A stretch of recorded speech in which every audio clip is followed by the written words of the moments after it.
السلام عليكم ورحمة الله وبركاته. بسم الله الرحمن الرحيم. رب اشرح لي صدري ويسر لي أمري واحلل عقدة من لساني يفقه قولي. رب زدني علما.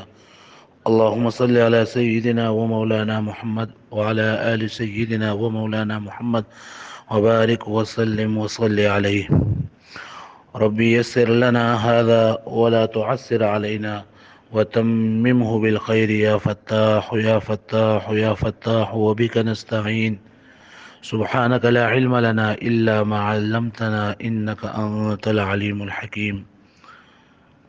نن آسان فهم دین کورس داغي آغاز منګه کوم.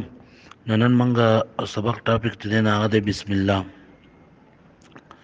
د قرآن مجید اولنې آیت ته بسم الله الرحمن الرحیم. د دې آیت معنی دا ده چې زه شروع کوم د الله پاک په خوږ نوم باندې چې هغه ډېر زیات مهربان او ډېر زیات رحم والا دی.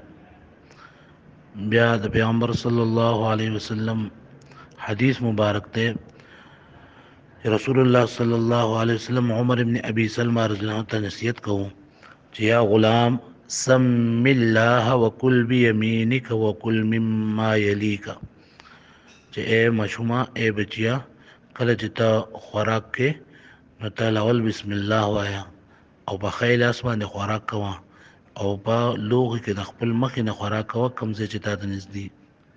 صحیح بخاری کې دا حدیث ده. د نن سبق مسنون دعا بسم الله الذي لا يضر مع اسمه شيء في الأرض ولا في السماء وهو السميع العليم. د دې دعا فضیلت دا دی چې کوم کس سحر او ماښام دا دعا درې پیرې وای په دنیا کې هیڅ یو څیز باغه ته تکلیف نشي رسولی.